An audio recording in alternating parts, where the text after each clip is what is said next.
അടുകൂറ്റം ആക്രമണകാരികളായ ഡ്രോണുകൾ ഇടിച്ചുകയറി വിമാന സർവീസുകളെ അടക്കം താറുമാറാക്കി ഒരു ഡ്രോൺ ആക്രമണമാണ് റഷ്യയിലെ കസാനിൽ സംഭവിച്ചിരിക്കുന്നത്. അമേരിക്കൻ പ്രസിഡന്റ് ഡൊണാൾഡ് ട്രംപുമായി 4 വർഷക്കാലത്തിന് ശേഷം ഒരു ചർച്ചയിലേക്ക് കടക്കാൻ പുടിൻ തയ്യാറെടുക്കുന്ന ഈ നിമിഷത്തിൽ തന്നെയാണ് ഇങ്ങനെ ഒരു നീക്കം കൂടി നടന്നിരിക്കുന്നത് എന്നുള്ളതാണ് ഇതിൻ്റെ വ്യാപ്തി വർദ്ധിപ്പിക്കുന്നത്. ഉയരം കൂടിയ കെട്ടിടങ്ങളെ ഒക്കെ തന്നെ ലക്ഷ്യമാക്കി 8-ലധികം ഡ്രോണുകൾ പറന്നടുത്തുവെന്നാണ് റഷ്യ നിലവിൽ വ്യക്തമാക്കുന്നത്. 9/11 ഭീകരാക്രമണത്തിന് സമാനമായി തന്നെയാണ് കസാനിലെ ബഹുനില കെട്ടിടങ്ങളിലേക്ക് ഉക്രൈനിയൻ ഡ്രോണുകൾ ഇടിച്ചു കയറിയെന്ന് റഷ്യ ആരോപിക്കുന്നത്. ഇതിൻ്റെ വീഡിയോ ദൃശ്യങ്ങൾ ഇതിനോടകം തന്നെ പുറത്തു വന്നിട്ടുണ്ട്. ഒട്ടനവധി കെട്ടിടങ്ങൾക്ക് നേരെ ഇങ്ങനെ ആക്രമണമുണ്ടായി, കെട്ടിടങ്ങൾ നിലംപതിച്ചുവെന്നും മനസ്സിലാക്കാൻ കഴിയുന്നു. 6ഓളം ഡ്രോണുകൾ ജനങ്ങൾ താമസിക്കുന്ന ജനവാസ മേഖലയിലെ കെട്ടിടങ്ങളിലേക്ക് തന്നെയാണ് പതിച്ചത്. ഒരു ഡ്രോൺ വ്യാവസായിക മേഖലയിലും പതിച്ചിട്ടുണ്ട്. മറ്റൊരു ഡ്രോണിനെ വെടിവെച്ചിടാൻ സാധിച്ചുവെന്നാണ് കസാനിലെ ഗവർണർ വ്യക്തമാക്കുന്നത്. തീയും പുകയും കെട്ടിടങ്ങളിൽ നിന്നും ഉയരുന്ന വീഡിയോ ദൃശ്യങ്ങൾ തന്നെയാണ് അന്താരാഷ്ട്ര മാധ്യമങ്ങൾ ഇപ്പോൾ പങ്കുവയ്ക്കുന്നത്.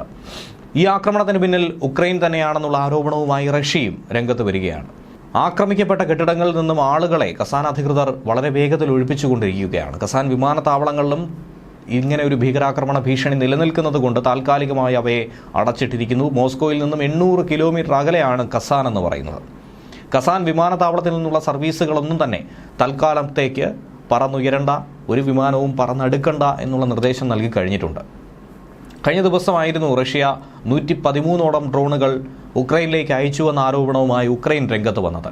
വെള്ളിയാഴ്ച ദിവസം റഷ്യ കീവിൽ ഡ്രോൺ ആക്രമണം നടത്തിയിരുന്നു. റഷ്യൻ ആക്രമണത്തിന് ഉക്രൈനിലെ 6ഓളം എംബസി കെട്ടിടങ്ങളാണ് തകർന്നത്. Argentina, Armenia, north Macedonia, Palestine, Portuguese, Montenegro എന്നീ രാജ്യങ്ങളുടെ എംബസികൾക്കാണ് റഷ്യൻ ആക്രമണത്തിൽ സാരമായ കേടുപാടുകൾ സംഭവിച്ചത്. ഈ ആക്രമണത്തിൽ ഒരാൾ കൊല്ലപ്പെടുകയും 12 പേർക്ക് പരിക്ക് സംഭവിക്കുകയും ചെയ്തു. പരിക്കേറ്റവരെ ഉടനടി തന്നെ ആശുപത്രിയിൽ എത്തിച്ച് വേണ്ട വിധത്തിലുള്ള ചികിത്സ നൽകിയെന്നാണ് കീവ് സിറ്റി മിലിറ്ററി അഡ്മിനിസ്ട്രേഷൻ പറയുന്നത്. ഉക്രൈൻ നേരെ റഷ്യ 5ഓളം ബാലിസ്റ്റിക് മിസൈലുകൾ പ്രയോഗിച്ചുവെന്നും ഉക്രൈനിയൻ വ്യോമസേന ഇവയെ കൃത്യമായി ഫലപ്രദമായി തടഞ്ഞുവെന്നും ഉക്രൈനിയൻ എയർഫോഴ്സ് കമാൻഡും വ്യക്തമാക്കുന്നുണ്ട്. മിസൈൽ ആക്രമണങ്ങളെ തുടർന്ന് അവശേഷിക്കുന്ന അവശിഷ്ടങ്ങൾ രാജ്യത്തെ അടിസ്ഥാന സൗകര്യങ്ങളെയൊക്കെ തന്നെ കാര്യമായി ബാധിക്കുന്നുണ്ട്.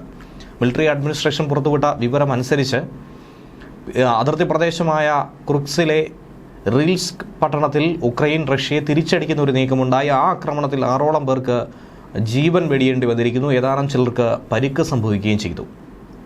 ഇതിനുള്ള പ്രതികാര നടപടിയായി തന്നെയാണ് ഇതിനെ നോക്കിക്കാണേണ്ടത്. കഴിഞ്ഞ ആഴ്ച റഷ്യയിലെ രാസവസ്തു നിർമ്മാണ കേന്ദ്രങ്ങളെയൊക്കെ തന്നെ റഷ്യ വിട്ടുകൊണ്ട് ഉക്രൈൻ്റെ ഒരു ആക്രമണം ഉണ്ടായിരുന്നു.